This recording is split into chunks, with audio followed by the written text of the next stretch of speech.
కేంద్ర మంత్రి బండి సంజయ్ కేసీఆర్ కేటీఆర్ పై చేసిన అంచనా వ్యాఖ్యలను తీవ్రంగా ఖండిస్తున్నామని బీఆర్ఎస్ నాయకులు పేర్కొన్నారు. ముస్తాబాద్ మండల కేంద్రంలో బీఆర్ఎస్ పార్టీ కార్యాలయంలో పాత్రికేయుల సమావేశం ఏర్పాటు చేశారు. ఈ సందర్భంగా వారు మాట్లాడుతూ కాంగ్రెస్ ప్రభుత్వం ఇచ్చిన హామీలపై మాట్లాడకుండా బీఆర్ఎస్ వర్కింగ్ ప్రెసిడెంట్ కేటీఆర్ పై బురద జల్లే వ్యాఖ్యలు మాట్లాడడం బండి సంజయ్ విజ్ఞతకే వదిలేస్తున్నామని అన్నారు.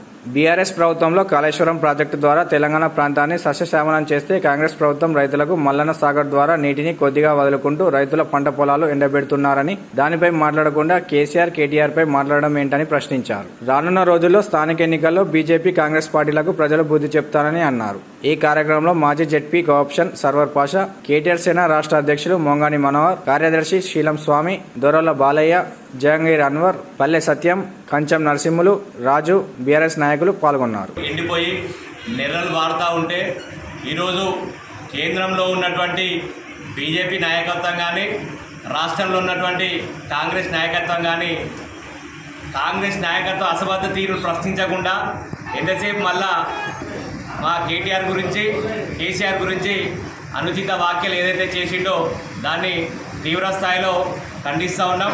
బండి సంజయ్ గారు, మీకు ఒకటే సవాల్ విసురుతూ ఉన్నాం. గెలిచి 10-11 నెలలు గడుస్తున్నా కూడా పార్లమెంటరీ అభివృద్ధి పట్ల నిర్లక్ష్య ధోరణి వైఖరిని అవలంబిస్తున్న తీరు ఏదైతే ఉందో, వచ్చినటువంటి నిధులు మొత్తం కరీంనగర్ పట్టణ ప్రాంతానికి తీసుకుపోయేటువంటి విధానం ఏదైతే ఉందో, యావత్ పార్లమెంటరీ ఉన్నటువంటి ప్రజలు ఒక కరీంనగర్కే పార్లమెంట్ అభ్యర్థిగా, పార్లమెంటు కాదు, కరీంనగర్కి సంబంధించినటువంటి ఎంపీ కాదు, మొత్తం కరీంనగర్ పార్లమెంటుకి సంబంధించినటువంటి అభివృద్ధికి సంబంధించినటువంటి ఎంపీ కాబట్టి నిధుల పట్ల అందరికీ సమాన భావంతో నిధులు ఇచ్చేటువంటి ధోరణి చేయాలని చెప్పేసి కూడా కోరుతూ ఉన్నాం. కాలువలు ఏ రకంగా వస్తూ ఉన్నాయి, ఆ రకంగా కాలువలు వస్తే ఎప్పుడు మన చెరువులు నిండేది, ఎప్పుడు కుంటలు నిండేది, ఈ కుంటల ద్వారా రైతులు ఎప్పుడు బతికేదని చెప్పి ఇక్కడ ఉన్నటువంటి నాయకత్వాన్ని ప్రశ్నిస్తూ ఉన్నాం. మీరు ఏదో తూతు మంత్రంగా ఈరోజు కాలువలు ఇస్తూ ఉన్నాం, ఏదో రైతులకు ఏదో చేస్తున్నామని చెప్పుకుంటే గలవది. ఇలా పంట పొలాలన్నీ ఎండిపోతూ ఉన్నాయి, రైతులు అన్నీ గమనిస్తూ ఉన్నారు, రైతులు ఏడుస్తూ ఉన్నారు, మొత్తుకుంటూ ఉన్నారు.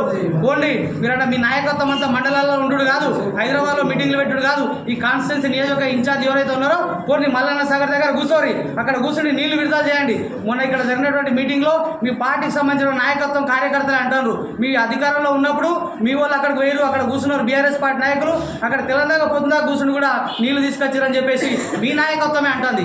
ఇప్పుడైనా మీరు అర్థం చేసుకోండి, ప్రజల కొరకు పని చేయండి. ఏదో తూతు మంత్రంగా పని చేస్తున్నామని ఏదో మీదికి చూపులకు చేస్తున్నట్టు కాదు. కాళేశ్వరం తీసుకొచ్చి ఇప్పుడు ప్రధానంగా రైతులకు పంట పొలాలు ఎండుతూ ఉన్నాయి. ఈ వారం రోజులలో ఉన్నటువంటి కుంటలు, చెరువులన్నీ నింపి రైతులందరికీ నీళ్ళు ఇచ్చి రైతులు కాపాడే ప్రయత్నం చేయండి తప్ప ఇలాంటి ఉపన్యాసాలు చెప్పుకుంటా ఈ యొక్క మండలాల్లో తిరుగుకుంటా ఉంటే నడవది.